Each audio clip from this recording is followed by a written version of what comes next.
Dengan mempelajari Sirah Nabawiyah, maka makin menambah kecintaan kepadanya. Semoga yang subscribe juga dimudahkan jalannya menuju surga. Silahkan tekan tombol like supaya postingan ini semakin tersebar. Dan tulis doa serta hajat pemirsa di kolom komentar. Semoga semakin banyak yang mengaminkan, maka semakin cepat terkabul. Nabi Sulaiman alaihi salam adalah manusia terkaya sepanjang sejarah kehidupan manusia di muka bumi. Dalam beberapa kitab suci seperti Al-Quran, Alkitab, dan Injil, Nabi Sulaiman alaihi salam dijelaskan sebagai manusia terkaya yang pernah hidup di muka bumi. Tidak ada satupun manusia yang bisa mengalahkan total kekayaannya hingga hari kiamat tiba. Para arkeolog telah menemukan situs peninggalan sejarah Islam yang mengungkap total kekayaan Nabi Sulaiman alaihi salam. Erez bin Yosef, seorang profesor sekaligus peneliti, ia menyatakan bahwa 3.000 tahun yang lalu Nabi Sulaiman alaihi salam diperkirakan memiliki kekayaan senilai 2,2 triliun US dollar.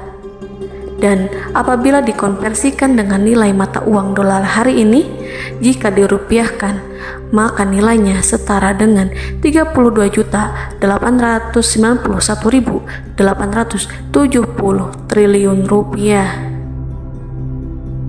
Profesor itu juga menjelaskan bahwa kekayaan Nabi Sulaiman alaihi salam berasal dari dua sumber, yakni istana kerajaan dan tambang tembaga.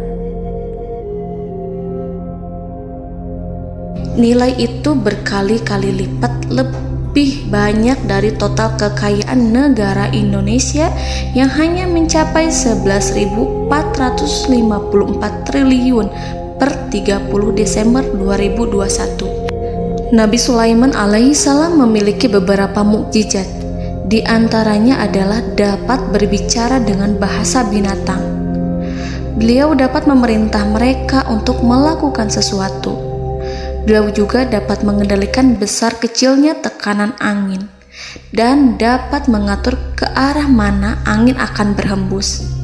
Sehingga dengan itu Nabi Sulaiman dapat memanfaatkan angin sebagai kendaraannya dan juga kendaraan tentaranya.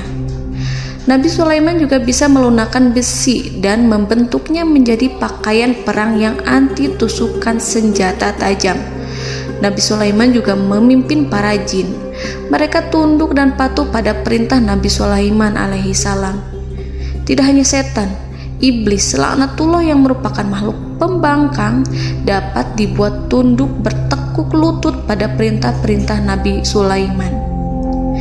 Nabi Sulaiman bisa melakukan teleportasi, yaitu berpindah dari suatu tempat ke tempat yang lain dalam waktu singkat. Peristiwa itu dibuktikan dengan pemindahan singgasana Ratu Balqis atas perintah Nabi Sulaiman. Nabi Sulaiman dikenal sebagai raja yang adil dan bijaksana. Nabi Sulaiman diberkahi kecerdasan yang luar biasa untuk menyatu padukan segenap kekuatan yang Allah berikan kepadanya.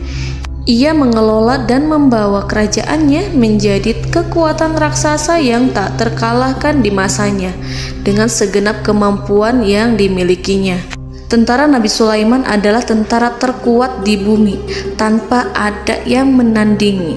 Pertanyaan mendasar yang muncul kali ini adalah dari mana sumber kekayaan dan kekuatan Nabi Sulaiman alaihi salam? Untuk mendapat jawaban dari pertanyaan itu, simak video ini sampai akhir. Sebelum itu, mari bantu channel ini terus berkembang dengan cara subscribe dan nyalakan tanda loncengnya. Berikan komentar yang positif dan berikan like serta share video ini. Bismillahirrahmanirrahim. Sungguh kami benar-benar telah menganugerahkan ilmu kepada Daud dan Sulaiman. Keduanya berkata, segala puji bagi Allah yang melebihkan kami dari kebanyakan hamba-hambanya yang mukmin. Sulaiman telah mewarisi Daud dan dia berkata, "Wahai manusia, kami telah diajari untuk memahami bahasa burung dan kami dianugerahi segala sesuatu. Sesungguhnya semua ini benar-benar karunia yang nyata." Quran Surat An-Naml ayat 15-16. Saudara-saudaraku yang dirahmati Allah, pada ayat di atas disebutkan bahwa Sulaiman telah mewarisi Daud. Nabi Sulaiman mewarisi Nabi Daud dalam sisi kenabian dan kekuasaan, bukan mewarisi harta, karena para nabi tidak mewariskan harta. Sebab sepeninggalan mereka, harta para nabi menjadi sedekah bagi orang-orang yang ada di sekitarnya, yaitu orang-orang fakir dan orang-orang yang membutuhkan. Dan harta para nabi tidak dikhususkan bagi kalangan keluarganya. Rasulullah Shallallahu Alaihi Wasallam bersabda, "Kami para nabi tidak mewariskan. Nabi Sulaiman mewarisi kenabian dari Nabi Daud. Ini adalah hal yang jelas. Allah telah memilihnya sebagai nabi dari Bani Israel. Begitu juga Allah telah memberinya kekuasaan kerajaan sehingga ia menjadi pemimpin Bani Israel." Barangkali sesuatu yang paling penting yang diwarisi oleh Nabi Sulaiman dari Nabi Daud adalah tradisi militer. Kemajuan militer yang dahsyat telah berpindah kepada Nabi Sulaiman. Nabi Daud sebenarnya adalah seorang pengembala kambing yang sangat miskin, tetapi seiring dengan perjalanan waktu, ia menjadi komandan pasukan tiada tanding.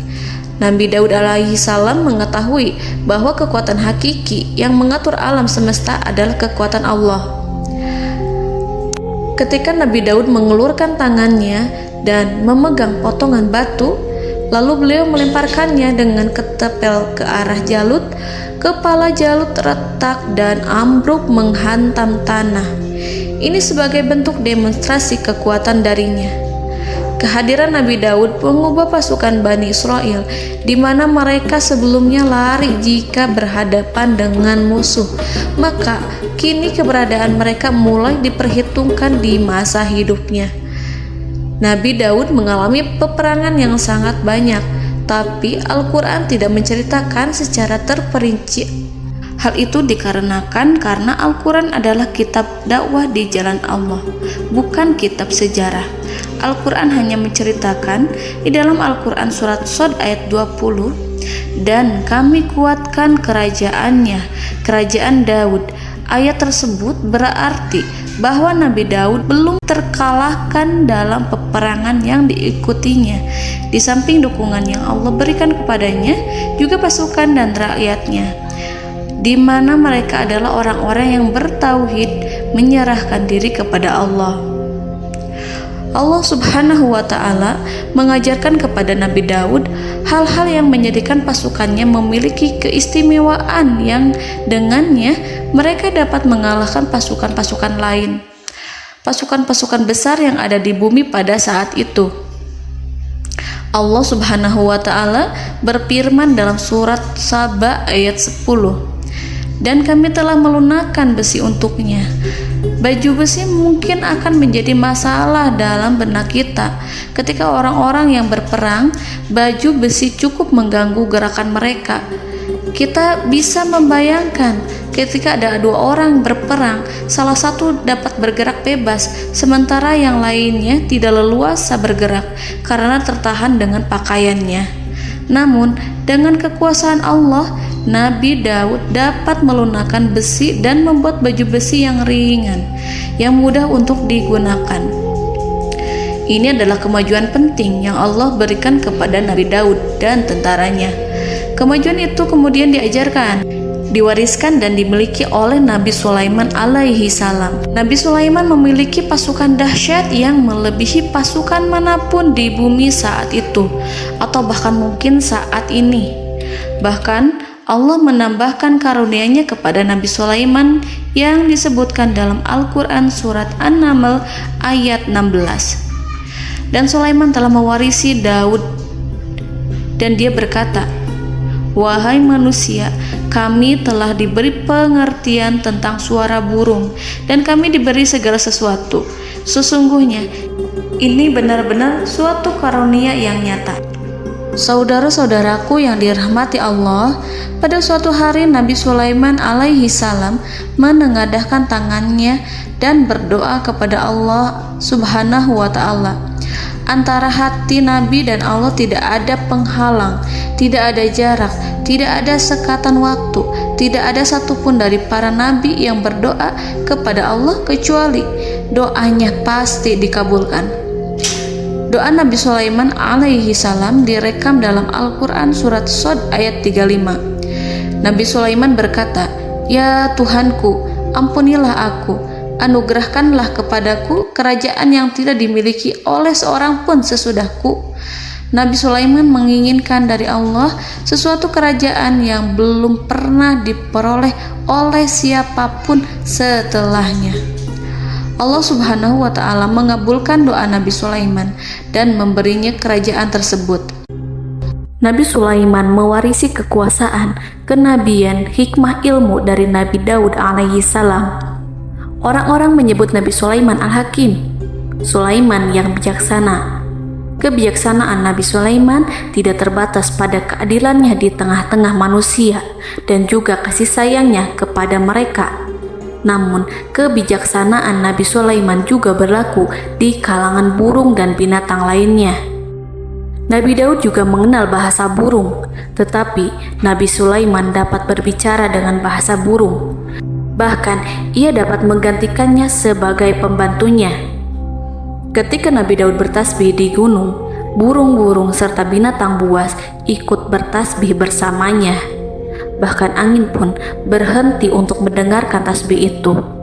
Sedangkan Nabi Sulaiman alaihi salam, Allah Subhanahu wa ta'ala memberinya karunia lebih dari itu, di mana binatang-binatang buas tunduk padanya, begitu juga angin dan burung. Saudara-saudaraku yang dirahmati Allah, Nabi Sulaiman alaihi salam mampu mendengarkan bisikan semut yang berbicara kepada sesama mereka. Bahkan ia mampu memerintahkan semut tersebut sehingga semut itu menjadi taat pada perintahnya. Pasukan Nabi Sulaiman memiliki kekuatan yang sangat dahsyat. Belum pernah ada di dunia ini satu pasukan pun yang memiliki kekuatan seperti itu. Kekuatan Nabi Sulaiman berasal dari beberapa kombinasi yang sangat mengagumkan, sehingga karenanya ia tidak dapat tertandingi. Kekuatan itu terdiri dari manusia, binatang-binatang, jin, dan lain sebagainya. Kita mengetahui bahwa jin adalah makhluk Allah dan manusia tidak mampu melihatnya atau menghadirkannya atau meminta pertolongan kepadanya. Sedangkan Nabi Sulaiman telah diberi Allah suatu kemampuan untuk menundukkan jin, mempekerjakan mereka sebagai tentara di tengah-tengah peperangan. Bahkan ia mampu menjadikan mereka sebagai pekerja-pekerja kasar di kerajaannya saat tidak ada peperangan. Oleh sebab itu, ketika ada pasukan lain yang mencoba melawan pasukan Nabi Sulaiman, mustahil mereka akan mendapatkan kemenangan. Bahkan pasukan Nabi Sulaiman diperkuat oleh pasukan burung. Burung di pasukan Nabi Sulaiman memerankan tugas penting, yaitu menjadi agen intelijen. Kita mengetahui bahwa peranan informasi saat peperangan adalah hal yang penting. Dari informasi tersebut, pasukan dapat mengetahui keadaan lawannya. Demikianlah peranan burung pada pasukan Sulaiman. Ia terbang di tengah-tengah musuh. Kemudian, ia kembali kepada Nabi Sulaiman untuk menyampaikan berita tentang keadaan lawannya. Di samping jin dan burung, Allah juga menundukkan angin untuk Nabi Sulaiman. Nabi Sulaiman dapat memerintahkan angin dan ia mampu untuk menaiki angin tersebut. Dalam Al-Quran surat Shad ayat 36-40, Allah Subhanahu wa ta'ala berfirman, "Kami tundukkan kepada angin yang berhembus dengan baik menurut kemana saja yang dikehendaki Sulaiman. Dan kami tundukkan pula kepadanya setan-setan, semuanya ahli bangunan dan penyelam, dan setan yang lain yang terikat dalam belenggu. Inilah anugerah kami, maka berikanlah kepada orang lain atau tahanlah untuk dirimu tanpa perhitungan, dan sesungguhnya dia mempunyai kedudukan yang dekat pada sisi kami dan tempat kembali yang baik." Saudara-saudaraku yang dirahmati Allah, Allah Subhanahu wa Ta'ala juga memberikan kemampuan yang tak seorang pun dari para nabi mendapatkannya, yaitu kemampuan untuk memerintah setan. Setan adalah salah satu bagian dari jin. Ia adalah kelompok yang celaka dari bangsa jin. Kelompok ini sebenarnya tidak mampu dikuasai oleh manusia. Bahkan jin yang soleh tidak dapat mengatur setan. Adapun Nabi Sulaiman, Allah telah memberinya kekuasaan untuk menundukkan setan dan mempekerjakannya, bahkan mengikatnya dengan rantai serta menghukumnya jika ia menentang pada perintahnya. Setan membangun untuk Sulaiman istana-istana, patung-patung dan alat-alat perang. Bahkan setan-setan itu menyelam ke dasar lautan untuk mengeluarkan permata dan yakut untuk Sulaiman. Jika di antara setan yang menentang perintahnya, maka Nabi Sulaiman alaihi salam mengikatnya dengan rantai. Ini semua menunjukkan kekayaan Nabi Sulaiman dan kekuasaannya, di mana ia mampu mengatur banyak makhluk di bumi ini. Tentu saja, kemampuan itu semua adalah atas izin dari Allah Subhanahu wa Ta'ala sebagai mukjizat darinya. Allah Subhanahu wa Ta'ala berfirman dalam Al-Quran surat Saba ayat 12, dan sebagian dari jin adalah yang bekerja di hadapannya di bawah kekuasaannya dengan izin Tuhannya, dan siapa yang menyimpang di antara mereka dari perintah kami, maka kami rasakan kepadanya azab neraka yang apinya menyala-nyala. Para jin itu membuat untuk Sulaiman apa yang dikehendakinya, dari gedung-gedung yang tinggi, patung-patung, dan piring-piring yang besarnya seperti kolam, atau periuk yang tetap berada di atas tungku. Saudara-saudaraku yang dirahmati Allah, Nabi Sulaiman yang bijaksana adalah penguasa yang tak tertandingi di muka bumi. Meskipun memperoleh nikmat-nikmat khusus yang agung itu yang Allah berikan kepada Sulaiman, beliau tetap menunjukkan dirinya sebagai manusia yang paling banyak berzikir kepada Allah dan manusia yang paling banyak bersyukur di zamannya.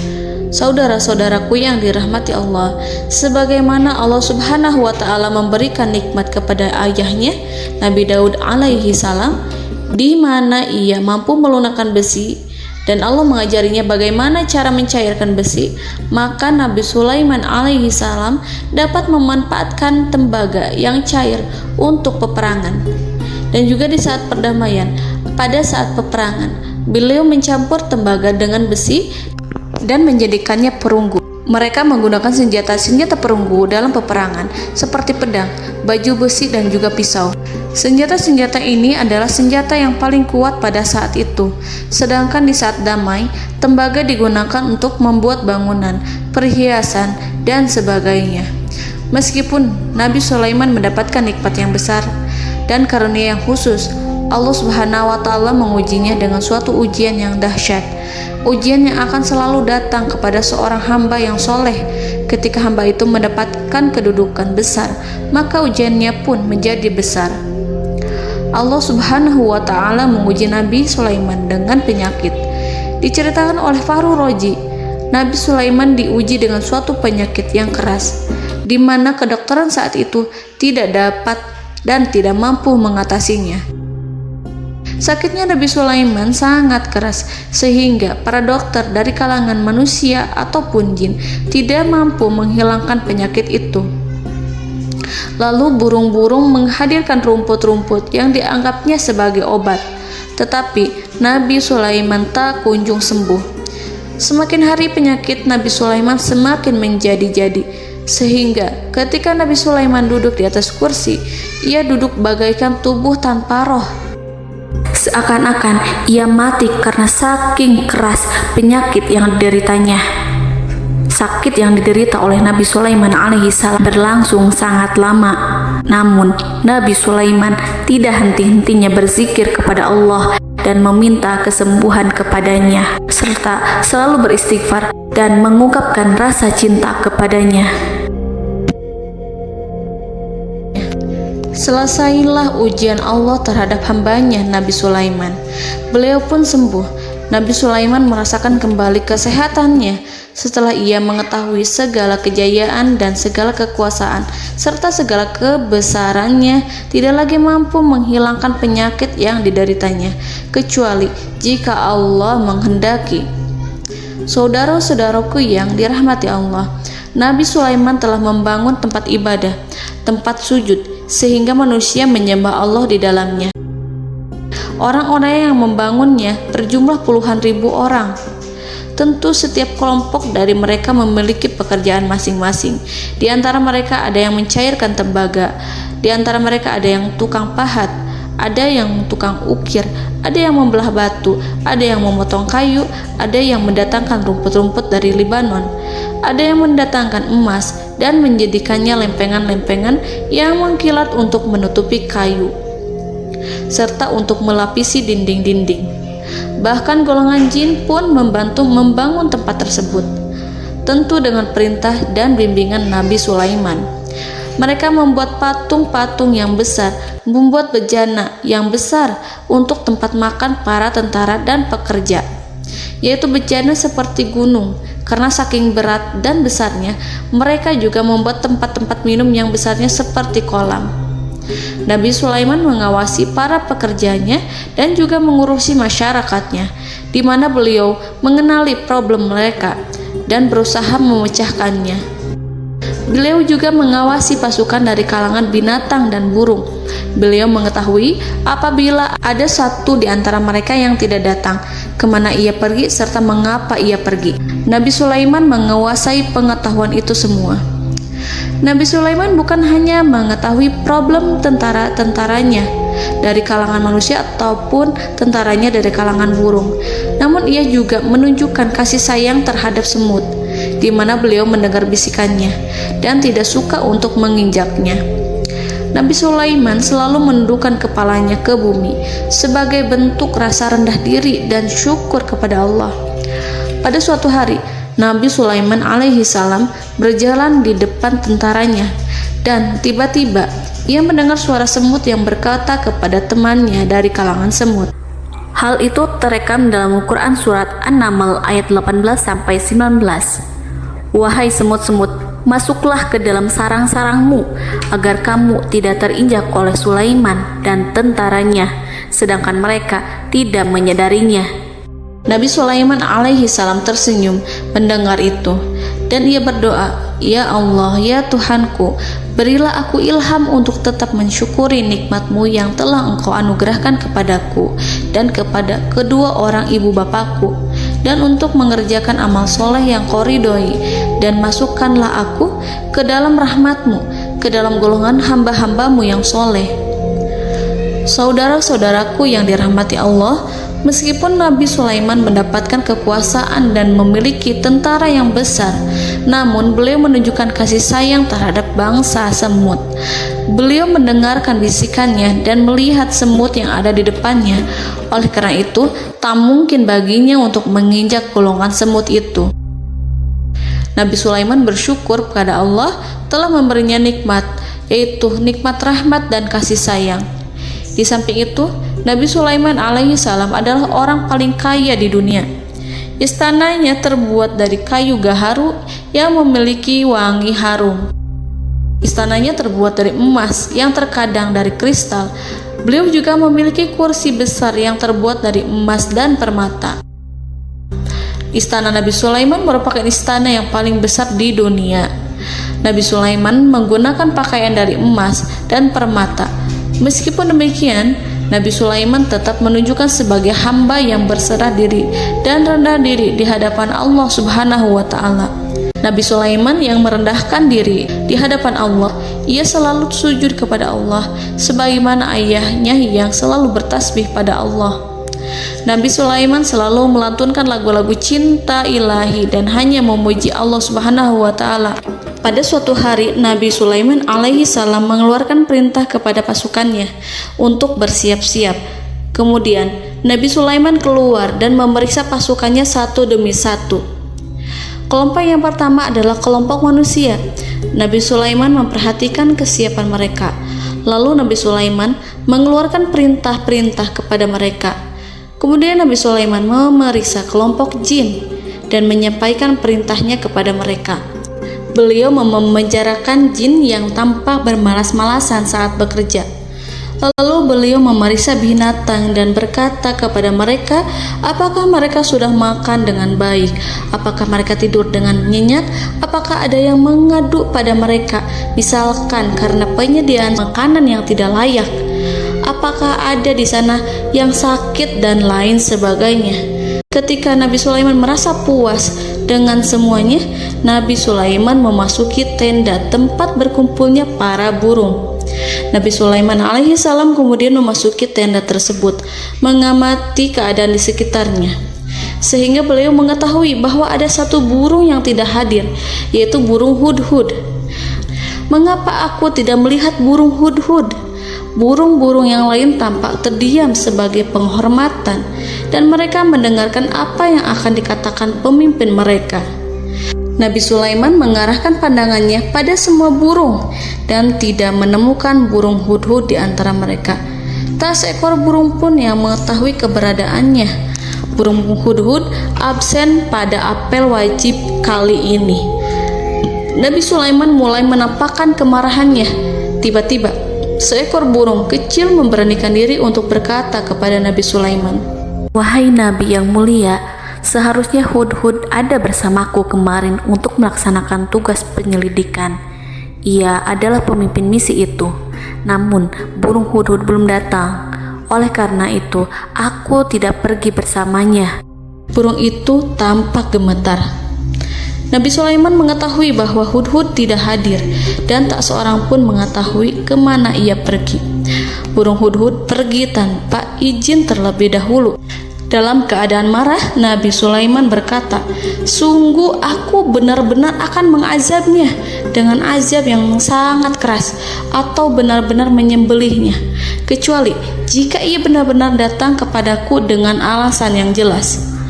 Kawanan burung-burung mengetahui bahwa Nabi Sulaiman sedang marah dan telah menetapkan untuk menyiksa burung hudhud atau menyembelihnya atau justru memaafkannya dengan syarat ia datang dengan membawa alasan yang dapat menyelamatkannya, atau dengan kata lain, burung hudhud dapat memastikan bahwa ia melaksanakan tugas yang penting. Nabi Sulaiman menunjukkan kemarahan yang besar sehingga siapapun akan merasa takut kepada Nabi Sulaiman yang marah. Nabi Sulaiman kemudian pergi dari tempat burung tersebut. Nabi Sulaiman masih memikirkan keadaan burung hudhud. Seharusnya burung hudhud menjadi bagian penting dari badan intelijen. Apakah ia pergi untuk menyingkap suatu, atau apakah ia pergi hanya untuk bermain-main? Nabi Sulaiman telah memperhatikan dan mengetahui bahwa burung hudhud adalah seekor burung yang cerdik dan juga fasih berbicara.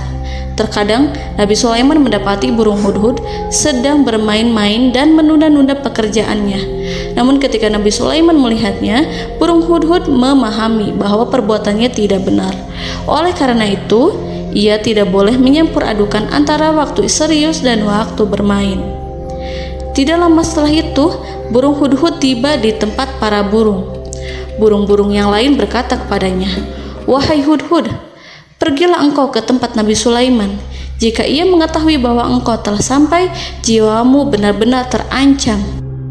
Mendengar itu, burung hudhud segera beranjak. Ia terbang menemui Nabi Sulaiman. Pada waktu itu, Nabi Sulaiman sedang duduk bersama tentaranya yang lain. Burung hudhud berdiri. Ia telah merencanakan untuk memulai pembicaraan dengan Nabi Sulaiman sebelum Nabi Sulaiman bertanya kepadanya kemana dia pergi. Ini sebagai bukti bahwa hudhud telah melaksanakan suatu tugas yang penting. Dalam Al-Quran Surat An-Naml ayat 22, burung hudhud berbicara, "Aku telah mengetahui sesuatu yang kamu belum mengetahuinya, dan kubawa kepadamu dari negeri Saba suatu berita penting yang diyakini seakan-akan burung hudhud hendak berkata, 'Aku adalah hudhud yang miskin, tapi aku mengetahui apa yang tidak engkau ketahui, dan aku telah datang kepadamu dari kerajaan Saba dengan membawa berita yang sangat penting.'" Nabi Sulaiman tampak terdiam menunggu hudhud menyelesaikan kisahnya. Dalam surat An-Naml ayat 23-24, burung hudhud berkata, Sesungguhnya aku menjumpai seorang wanita yang memerintah mereka. Dia dianugerahi segala sesuatu serta mempunyai singgasana yang besar. Aku mendapati dia dan kaumnya menyembah matahari selain Allah, dan setan-setan telah menjadikan mereka memandang indah perbuatan-perbuatan mereka, lalu menghalangi mereka dari jalan Allah, sehingga mereka tidak mendapat petunjuk. Burung hudhud diam. Nabi Sulaiman merasa bahwa hudhud menunjukkan kepasihan lisannya. Nabi Sulaiman berkata dalam Quran surat An-Naml ayat 27 sambil menunjukkan senyum manisnya. Nabi Sulaiman berkata, "Akan kami lihat apakah kamu benar wahai hudhud, ataukah kamu termasuk orang-orang yang berdusta." Seakan-akan burung hudhud ingin mengatakan, "Aku tidak berbohong, wahai Nabi yang mulia." Namun diamnya Sulaiman membuat takut sehingga burung hudhud terdiam. Nabi Sulaiman terdiam karena berpikir, lalu ia memutuskan sesuatu setelah itu. Beliau melihat kepada lainnya dan meminta secari kertas. Nabi Sulaiman menulis surat singkat dan menyerahkannya kepada hudhud, serta memerintahkan kepadanya seperti yang dikatakan dalam Quran surat An-Naml ayat 28. "Pergilah dengan membawa suratku ini, lalu jatuhkanlah kepada mereka, kemudian berpalinglah dari mereka, lalu perhatikanlah apa yang mereka bicarakan." Al-Quranul Karim hanya menceritakan dalam Quran surat An-Naml bagaimana perginya hudhud dan bagaimana ia menyerahkan surat itu. Lalu Al-Quran langsung menyebut keadaan kerajaan Balqis yang saat itu sedang membaca surat di depan para pembesar kerajaan dan para menterinya. Dalam Al-Quran surat An-Naml ayat 29-31 berkatalah Balqis, "Wahai pembesar-pembesar, sesungguhnya telah dijatuhkan kepadaku sebuah surat yang mulia. Sesungguhnya surat ini dari Sulaiman, dan sesungguhnya isinya dengan menyebut nama Allah yang Maha Pengasih lagi Maha Penyayang, bahwa janganlah kalian berlaku sombong terhadapku, dan datanglah kepadaku sebagai orang yang berserah diri." Saudara-saudaraku yang dirahmati Allah, dalam surat tersebut Nabi Sulaiman menyebutkan supaya mereka menyerahkan diri dan tunduk kepada perintah Nabi Sulaiman. Nabi Sulaiman memerintahkan agar mereka meninggalkan penyembahan terhadap matahari. Nabi Sulaiman tidak mempersoalkan akidah mereka dan tidak memuaskan mereka dengan apapun. Nabi Sulaiman hanya memerintahkan bahwa ia berada di atas kebenaran. Bukankah ia didukung kekuatan yang berlandaskan keyakinan yang dimilikinya? Nabi Sulaiman hanya memerintahkan mereka agar tunduk dan patuh kepadanya. Ratu Sabak menyampaikan surat tersebut di tengah-tengah kaumnya. Dalam Quran surat An-Naml ayat 32 dijelaskan, "Dan berkatalah Balqis, wahai para pembesar, berilah aku pertimbangan dalam urusanku ini. Aku tidak pernah memutuskan sesuatu persoalan sebelum kamu berada dalam majelisku." Saudara-saudaraku yang dirahmati Allah, para pembesar istana Balqis menentang surat tersebut. Isi surat itu membangkitkan kesombongan kaum Sabak, di mana mereka merasa lebih kuat. Mereka mengetahui bahwa di sana ada seorang yang mencoba menentang mereka dan mengisyaratkan peperangan kepada mereka. Lalu ia meminta kepada mereka untuk memenuhi syarat-syaratnya sebelum terjadinya peperangan dan kekalahan. Dalam surat An-Naml ayat 33, mereka menjawab, "Kita adalah orang-orang yang memiliki kekuatan dan juga memiliki keberanian yang sangat besar dalam peperangan. Dan keputusan berada di tanganmu, wahai rajaku. Maka pertimbangkanlah apa yang akan kamu perintahkan." Saudara-saudaraku yang dirahmati Allah, para pembesar kaum Sabak seakan ingin berkata, "Kita siap untuk melaksanakan perang." Tampaknya ratu itu memiliki kebijakan yang lebih baik dari pembesar kaumnya. Surat Sulaiman itu membuatnya berpikir lebih jernih dan lebih berhati-hati. Ia berusaha sebisa mungkin menghindari peperangan. Ratu itu berpikir dalam tempo yang lama. Nama Sulaiman tidak diketahuinya dan ia pun belum pernah mendengarnya. Oleh karena itu, Ratu kaum Sabak tidak mampu mengetahui dan mendeteksi seberapa besar kekuatan Nabi Sulaiman. boleh jadi Nabi Sulaiman memiliki kekuatan yang dahsyat, sehingga ia mampu memerangi kekuasaannya dan mengalahkannya. Kemudian ratu memperhatikan apa yang ada di sekelilingnya. Ia melihat kemajuan masyarakatnya dan juga kekayaannya. Barangkali ia mengira bahwa Nabi Sulaiman iri terhadap kemajuan dan kekayaannya itu, sehingga Nabi Sulaiman ingin menyerangnya. Setelah mempertimbangkan isi surat Nabi Sulaiman dengan cermat, Ratu Saba memilih untuk tidak bersikap ceroboh dan bodoh. Ratu lebih suka untuk menggunakan bahasa kelembutan. Ia mengirim kepada Nabi Sulaiman suatu hadiah yang besar. Ratu mengira bahwa Nabi Sulaiman seorang yang ambisius, yang boleh jadi ia telah mendengar tentang kekayaan kerajaan Saba. Para utusan pergi dengan membawa hadiah dari Ratu Saba. Ratu berharap agar mereka dapat memasuki kerajaan Nabi Sulaiman dan akan mengetahui kondisi kerajaannya. Saat mereka pulang, Ratu ingin mendengar secara langsung dari mereka tentang bagaimana keadaan kaum Nabi Sulaiman dan pasukannya. Setelah mendapatkan informasi yang cukup, maka Ratu Balqis dapat membuat sesuatu keputusan yang tepat. Ratu menyembunyikan apa yang terlintas dalam pikirannya, lalu ia berbicara kepada pembesar istananya bahwa ia dapat menyingkap niat jahat Raja Sulaiman melalui cara mengirimkan hadiah kepadanya. Ratu lebih memilih cara tersebut dan menunggu reaksi dari Nabi Sulaiman. Ratu berhasil memuaskan para pembesar istana, dan untuk sementara ia menghilangkan ide untuk berperang. Karena para raja jika menyerang suatu desa, maka pemimpin desa tersebut adalah orang yang paling banyak mendapatkan kehinaan. Akhirnya, para pembesar kaumnya merasa puas dengan pikiran Ratu Balqis. Saudara-saudaraku yang dirahmati Allah, dalam surat An-Naml ayat 34-35 dijelaskan, Ratu Balqis berkata, "Sesungguhnya raja-raja apabila memasuki suatu negeri, niscaya mereka akan membinasakannya dan menjadikan penduduknya yang mulia menjadi hina. Dan demikian pula lah yang akan mereka perbuat. Dan sesungguhnya aku akan mengirim utusan kepada mereka dengan membawa hadiah, dan aku akan menunggu apa yang akan dibawa kembali oleh utusan itu." Kemudian sampailah hadiah dari Ratu Balqis kepada Nabi Sulaiman.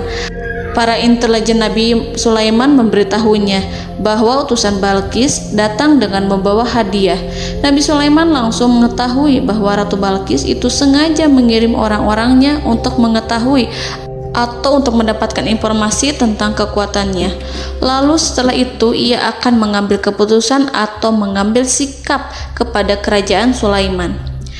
Nabi Sulaiman segera memanggil semua pasukannya untuk berkumpul. Utusan Balqis segera memasuki istana Nabi yang dipenuhi dengan pasukan yang besar bersenjata. Melihat itu, utusan Ratu Balqis tercengang dan terkejut ketika mereka melihat kekayaan yang mereka bawa tidak ada apa-apanya dibandingkan dengan kerajaan Nabi Sulaiman. Hadiah mereka tampak tidak berarti. Emas yang mereka bawa tampak tidak memiliki makna saat mereka memasuki istana Nabi Sulaiman yang terbuat dari kayu-kayu pohon gaharu yang mengeluarkan bau yang harum serta dihiasi dengan emas permata. Para utusan Ratu Balqis berdiri bersama Nabi Sulaiman dan menyaksikan bagaimana Nabi Sulaiman mengendalikan pasukannya. Kemudian mereka mulai berpikir tentang kekuatan dan kualitas pasukan Nabi Sulaiman. Betapa kagetnya mereka ketika melihat di tengah-tengah pasukan itu terdapat singa, burung, dan tentara dari kalangan manusia yang mampu terbang. Mereka pun sadar bahwa mereka di hadapan pasukan yang tiada tandingannya. Selesailah demonstrasi pasukan Nabi Sulaiman. Kemudian para utusan ratu dipersilahkan maju ke tempat hidangan makanan. Para utusan itu sangat terkejut ketika melihat berbagai macam makanan dari penjuru dunia ada di depannya.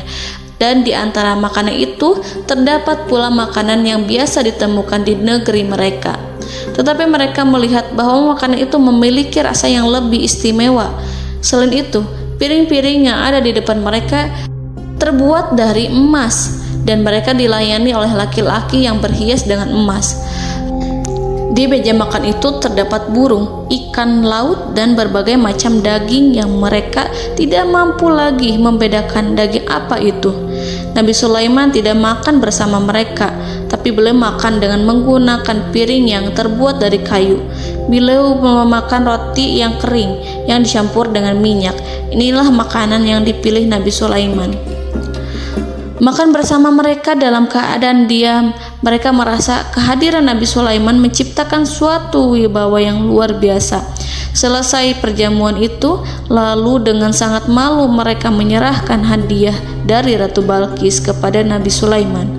Hadiah itu berupa emas yang bagi mereka hadiah itu sangat bernilai tinggi. Tapi di sini hadiah itu tampak kecil di hadapan kekayaan-kekayaan Nabi Sulaiman yang sangat mengagumkan.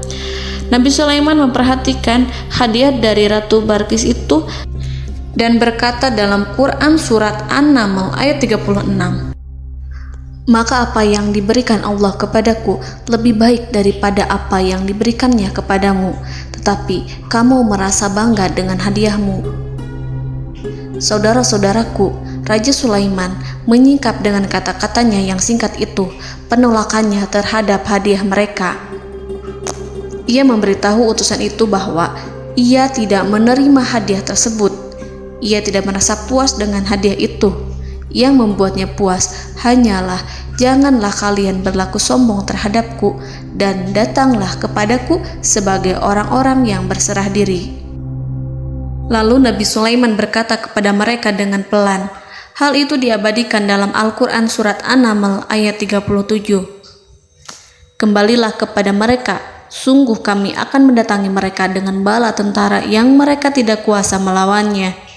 Dan pasti kami akan mengusir mereka dari negara itu, yaitu negeri Saba, dengan terhina.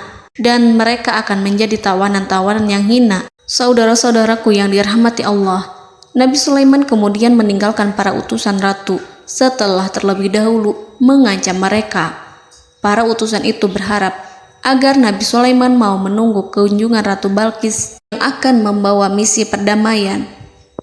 Akhirnya, sampailah para utusan Ratu Balqis ke negeri Saba.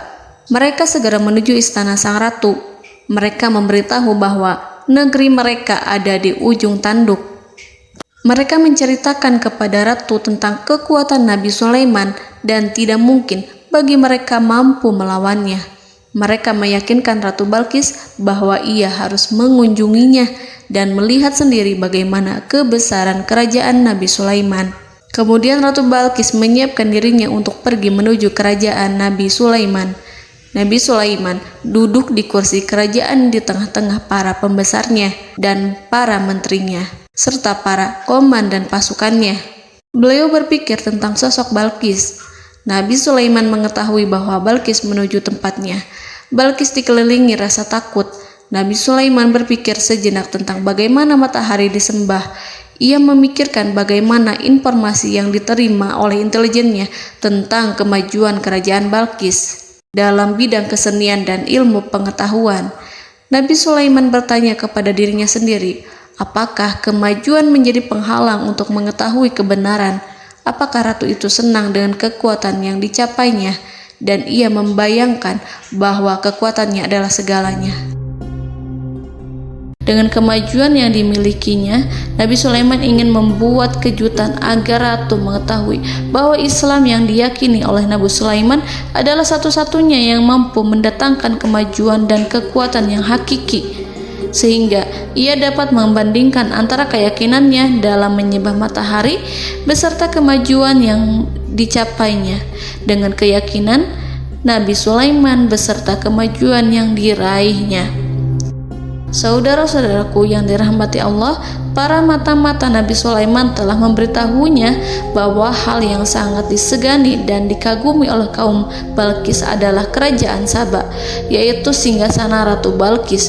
Singgasana itu terbuat dari emas dan batu delima. Singgasana tersebut dijaga oleh penjaga yang sangat disiplin, di mana mereka tidak pernah lalai sedikit pun.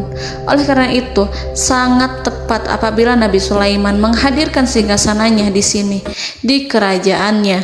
sehingga ketika ratu tiba, maka ia dapat duduk di atasnya. Nabi Sulaiman ingin membuat kejutan kepadanya dan menunjukkan bahwa kemampuannya tersebut yang berlandaskan pada keislaman.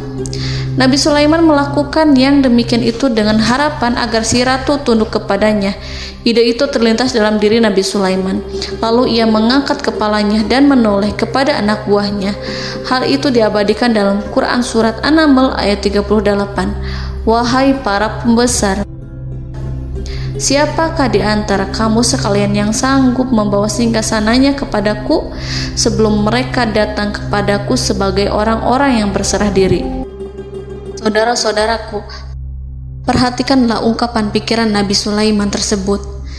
Semua pemikirannya berkisar tentang keislaman para penyembah matahari, tentang bagaimana beliau dapat memberikan petunjuk kepada mereka di jalan Allah.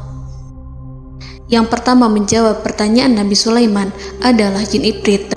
Dalam Quran Surat An-Naml ayat 39, berkatalah Ifrit yang cerdik dari golongan jin, "Aku akan datang kepadamu dengan membawa singgasana itu sebelum kamu berdiri dari tempat dudukmu. Sesungguhnya aku benar-benar kuat untuk membawanya, lagi dapat dipercaya." Nabi Sulaiman berdiri dari tempat duduknya. Setelah 1 jam atau 2 jam, jin itu berjanji kepadanya untuk menghadirkan singgasana Balkis. Sebelum itu, istana Nabi Sulaiman di Palestina, sedangkan istana Balkis terletak di Yaman. Antara singgasana tersebut dengan singgasana Nabi Sulaiman berjarak lebih dari ribuan mil. Barangkali pesawat yang cepat sekalipun yang kita kenal hari ini tidak akan mampu membawa dan mendatangkan istana itu dalam waktu 1 jam. Tetapi masalahnya di sini, berhubung dengan kekuatan jin yang serba misterius, Nabi Sulaiman tidak mengomentari sedikit pun terhadap apa yang dikatakan oleh Ifrit. Nabi Sulaiman tampak menunggu tanggapan lain yang mampu menghadirkan singgasana Balkis yang lebih cepat dari jin Ifrit. Nabi Sulaiman menoleh kepada seorang yang di sana, yang duduk di atas naungan. Hal itu diceritakan dalam Al-Quran Surat An-Naml ayat 40. Berkatalah seseorang yang mempunyai ilmu dari Alkitab, "Aku akan membawa singgasana itu kepadamu sebelum matamu berkedip." Maka tatkala Sulaiman melihat singgasana itu terletak di hadapannya, ia pun berkata, "Ini termasuk karunia Tuhanku untuk menguji aku, apakah aku akan bersyukur atau mengingkari nikmatnya. Dan barang siapa yang bersyukur, maka sesungguhnya dia bersyukur untuk kebaikan dirinya sendiri. Dan barang siapa yang ingkar, maka sesungguhnya Tuhanku maha kaya lagi maha mulia." Saudara-saudaraku, belum lama seseorang yang mempunyai ilmu dari Alkitab menyatakan kalimatnya, sehingga singgasana itu tiba-tiba ada di depan Nabi Sulaiman, yang mampu menghadirkan singgasana itu lebih cepat dari kedipan mata. Al-Quranul Karim tidak menyingkap kepribadian seseorang yang menghadirkan singgasana itu. Al-Quran hanya menggarisi bahwa orang itu mempunyai ilmu dari Alkitab. Al-Quran tidak menjelaskan kepada kita apakah ia seorang malaikat ataukah manusia ataukah jin. Al-Quran sengaja tidak menyingkap hakikat kitab yang dimaksud. Saudara-saudaraku yang dirahmati Allah, setelah melihat singgasana itu, Nabi Sulaiman bersyukur kepada Allah. Ia mulai memperhatikan singgasana sang ratu. Singgasana tersebut merupakan simbol pembangunan dan juga kemajuan, tetapi nampaknya ia hanya sesuatu yang biasa saja jika dibandingkan dengan kekuasaan dan kebesaran ciptaan yang dibuat oleh manusia dan jin di kalangan istana Nabi Sulaiman. Nabi Sulaiman memikirkan dalam tempo yang sangat lama singgasana Ratu Balkis itu. Kemudian beliau memerintahkan agar singgasana itu diperbaiki, sehingga saat Ratu Balkis datang, dia akan mengujinya. Apakah Ratu Balkis dapat mengenali singgasananya ataukah tidak? Dalam Al-Quran Surat An-Naml ayat 41, Nabi Sulaiman berkata, "Ubahlah baginya singgasananya, maka kita akan melihat apakah dia mengenal ataukah dia termasuk orang-orang yang tidak mengenalnya." Saudara-saudaraku yang dirahmati Allah, Nabi Sulaiman memerintahkan agar dibangun istana yang akan digunakan untuk menyambut Ratu Balkis. Nabi Sulaiman memilih tempat di laut, dan ia memerintahkan agar dibangun suatu istana di mana sebagian besarnya terdiri dari air laut. Nabi Sulaiman memerintahkan agar lantainya itu terbuat dari kaca yang tebal dan kuat, sehingga orang-orang yang berjalan di atas istana itu akan dapat melihat di bawahnya ada ikan-ikan berwarna-warni yang berenang-renang. Dan mereka akan melihat rumput-rumput laut yang bergerak-gerak. Akhirnya, selesailah pembangunan istana itu. Saking bersihnya kaca lantainya, sehingga tampak di sana tidak ada kaca. Burung hudhud memberitahu Nabi Sulaiman bahwa Balkis telah sampai dekat kerajaannya. Kemudian Ratu Balkis datang. Al-Quran tidak menyebutkan keadaan Nabi Sulaiman saat menyambut Balkis, namun Al-Quran menunjukkan dua sikap Ratu Balkis. Yang pertama, bagaimana sikap Balkis ketika pertama kali melihat singgasananya yang datang mendahuluinya, padahal ia telah meninggalkan pengawalannya untuk tetap setia menjaga singgasananya itu. Keadaan kedua adalah keadaan di depan istana yang dibangun untuk penyambutan Balkis. Istana itu penuh dengan permata yang berenang-renang di bawahnya ikan-ikan. Dalam Quran Surat An-Naml ayat 42 dijelaskan, dan ketika Balkis datang, ditanyakanlah kepadanya, serupa inikah singgasanamu? Balkis menjawab, seakan-akan singgasana ini adalah singgasanaku. Kami telah diberi pengetahuan sebelumnya, dan kami adalah orang-orang yang berserah diri. Saudara-saudaraku, pada dialek di atas, Balkis melihat singgasananya dan ia tercengang saat mengetahui bahwa itu adalah singgasana miliknya. Namun kemudian ia mulai ragu karena melihat tidak sepenuhnya itu singgasana miliknya. Jika itu benar-benar miliknya, lalu bagaimana ia datang mendahuluinya? Dan bila bukan singgasananya, maka bagaimana Sulaiman dapat meniru sepersis dan seteliti itu? Padahal Sulaiman tidak pernah sekalipun ke kerajaannya. Nabi Sulaiman berkata saat melihat Balkis mengamati singgasananya, apakah ini singgasanamu? Balkis terlihat sangat kebingungan, namun setelah itu ia menjawab, sepertinya benar. Nabi Sulaiman berkata, kami telah diberi ilmu sebelumnya dan kami sebagai orang-orang muslim. Saudaraku yang dirahmati Allah, melalui pertanyaan Nabi Sulaiman ingin mengisyaratkan kepada Balkis agar ia membandingkan antara keyakinannya beserta ilmu yang dicapainya dengan keyakinan Nabi Sulaiman yang muslim beserta pengetahuan yang telah diraihnya. Penyembahan terhadap matahari dan pencapaian ilmu yang dicapai oleh Ratu Balkis tanpa tidak ada apa-apanya dibandingkan dengan ilmu Nabi Sulaiman dan keislaman. Nabi Sulaiman telah mendahuluinya dalam bidang ilmu karena keislamannya. Karena itu, sangat mudah baginya untuk mengungguli Balkis dalam ilmu-ilmu yang lainnya. Demikianlah yang disyaratkan dalam pertanyaan Nabi Sulaiman kepada Ratu Balkis. Ratu Saba itu mengetahui bahwa ini adalah singgasananya, di mana singgasana itu datang lebih dahulu daripada dirinya. Beberapa bagian darinya telah diubah saat Balkis masih di perjalanan menuju ke tempat Nabi Sulaiman. Ia berpikir kemampuan apa yang dimiliki Nabi Sulaiman. Ratu Balkis tercengang melihat apa yang disaksikannya, yang berupa buah dari keimanan Nabi Sulaiman dan hubungannya dengan Allah Subhanahu wa Ta'ala. Sebagaimana Balkis juga tercengang ketika melihat kemajuan di bidang ilmu pembangunan, seni, dan ilmu-ilmu yang lainnya. Maka ia tidak lebih kagum lagi saat melihat hubungan yang kuat antara keislaman Nabi Sulaiman dengan ilmunya, serta kemajuan yang diraihnya.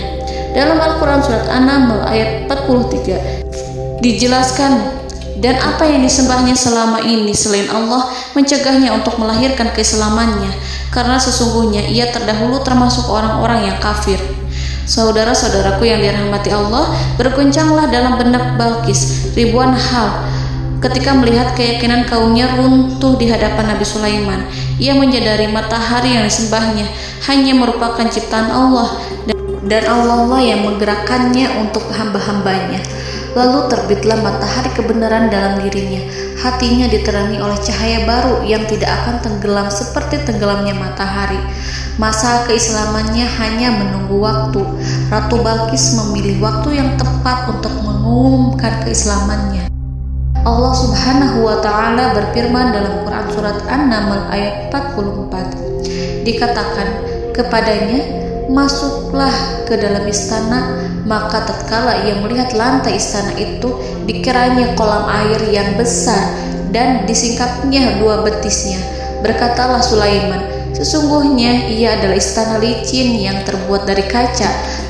Berkatalah Balqis, wahai Tuhanku, sesungguhnya aku telah berbuat zalim terhadap diriku dan aku berserah diri bersama Sulaiman kepada Allah Tuhan semesta alam. Saudara-saudaraku yang dirahmati Allah, dikatakan kepada Balqis, masuklah ke dalam istana. Ketika ia masuk, maka ia tidak menyaksikan adanya kaca, tetapi ia melihat air, sehingga ia mengira akan bersinggungan dengan air. Lalu ia menyingkapkan sedikit bajunya agar bajunya itu tidak basah. Nabi Sulaiman mengingatkannya tanpa melihatnya agar ia tidak khawatir terhadap pakaiannya, karena pakaiannya tidak akan basah, sebab di sana tidak ada air. Itu sekedar kaca yang halus, yang saking halusnya sehingga ia tidak tampak. Pada kesempatan itulah Balqis mengumumkan keislamannya yang mengakui kelalimannya, dan ia menyatakan menyerahkan diri kepada Nabi Sulaiman dan kepada Allah Tuhan semesta alam. Lalu kaumnya pun mengikutinya dan mereka memeluk Islam. Balqis menyadari ia berhadapan dengan penguasa yang terbesar di bumi dan Nabi Allah yang mulia. Untuk pertama kalinya, wajah Sulaiman tampak dihiasi dengan senyuman yang menunjukkan kepuasannya sejak Balqis mengunjunginya. Demikianlah Nabi Sulaiman mewujudkan kejayaannya yang hakiki dan menyebarkan cahaya Islam di muka bumi. Saudara-saudaraku, Al-Quran tidak menyebutkan kisah Balqis setelah keislamannya. Para ahli tafsir mengatakan bahwa ia menikah dengan Nabi Sulaiman. Selain itu, ada yang mengatakan bahwa ia menikah dengan salah satu orang dekat Nabi Sulaiman. Ada juga yang mengatakan bahwa sebagian Raja Habasyah adalah keturunan dari buah perkawinan ini. Wallahu a'lam bishawab. Saudara-saudaraku yang dirahmati Allah, Nabi Sulaiman hidup di tengah-tengah kejayaan dan kemuliaan di bumi. Kemudian Allah menetapkan kematian untuknya, sebagaimana kehidupan Sulaiman berada di puncak kemuliaan dan kejayaan yang penuh dengan keajaiban yang luar biasa, maka kematiannya pun merupakan tanda-tanda kebesaran Allah yang penuh dengan keajaiban. Demikianlah bahwa kematiannya sesuai dengan kehidupannya, sesuai dengan kejayaannya. Allah berfirman tentang kematian Sulaiman di dalam Al-Quran Surat Saba ayat 14. Maka tatkala kami telah menetapkan kematian Nabi Sulaiman, tidak ada yang menunjukkan kepada mereka kematiannya itu kecuali rayap yang memakan tongkatnya. Maka tatkala ia telah tersungkur, tahulah jin bahwa kalau sekiranya mereka mengetahui yang gaib, tentulah mereka tidak akan tetap dalam siksa yang menghinakan. Saudara-saudaraku, kemampuan Nabi Sulaiman untuk menundukkan jin dan mempekerjakan mereka serta hubungan mereka dengan semua itu menimbulkan fitnah di tengah-tengah manusia. Dalam hal tertentu, kematian Nabi Sulaiman merupakan batasan jawaban terhadap fitnah ini. Kami tidak mengetahui siapa yang mengklaim bahwa jin mengetahui hal yang gaib, apakah itu setan yang terkutuk atau jin yang bodoh atau manusia yang tertipu. Kami tidak mengetahui siapa yang bertanggung jawab terhadap tersebarnya isu yang keliru ini. Yang kita ketahui adalah bahwa hal tersebut adalah mempengaruhi sebagian manusia dan jin. Barangkali manusia berkata kepada diri mereka, selama jin melakukan perbuatan yang luar biasa ini, maka apa gerangan yang menjadikan mereka tidak mengetahui hal yang gaib itu? Manusia itu lupa bahwa kunci kegaiban berada di tangan Allah. Masalah ilmu gaib tidak akan mampu dikuasai oleh jin dan manusia. Hanya Dia yang mengetahuinya, dan manusia diberitahu hanya sedikit sekali. Saudara-saudaraku yang dirahmati Allah, seakan-akan Allah telah merencanakan bahwa kematian Sulaiman bertujuan untuk menghancurkan pemikiran itu, yaitu pemikiran bahwa jin mengetahui hal-hal yang gaib. Jin bekerja untuk Nabi Sulaiman selama beliau hidup, dan tatkala beliau meninggal, maka tugas mereka menjadi bebas. Nabi Sulaiman meninggal tanpa diketahui oleh jin, sehingga mereka tetap bekerja untuk mereka, tetap mengabdi kepada Sulaiman. Seandainya mereka mengetahui hal yang gaib, niscaya mereka tidak akan meneruskan pekerjaan mereka. Saudara-saudaraku, pada suatu hari Nabi Sulaiman memasuki mihrabnya untuk itikaf ibadah dan beribadah kepada Allah. Tak seorang pun yang berani mengganggu khalwatnya.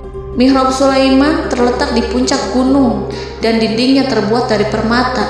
Pada suatu hari Nabi Sulaiman duduk bersandar pada tongkatnya dan ia tampak tenggelam dalam tafakur. Beliau berzikir pada Allah hingga rasa kantuk menguasainya. Lalu setelah itu malaikat maut menemuinya. Nabi Sulaiman pun meninggal. Beliau bersandar kepada tongkatnya. Jin melihatnya dan mengira bahwa beliau sedang sholat, sehingga mereka pun terus melanjutkan pekerjaannya. Berlalulah hari demi hari yang panjang. Datanglah rayap, yaitu semut kecil yang memakan kayu. Hewan itu mulai memakan tongkat Nabi Sulaiman. Rayap itu tampak lapar. Sebagian dari tongkat Nabi Sulaiman dimakan beberapa hari oleh rayap itu. Ketika yang dimakannya semakin bertambah, maka tongkat itu pun menjadi rusak dan kemudian jatuh dari tangan Nabi Sulaiman alaihi salam. Tubuh mulia itu kehilangan keseimbangan dan kemudian jatuh terhempas di bumi.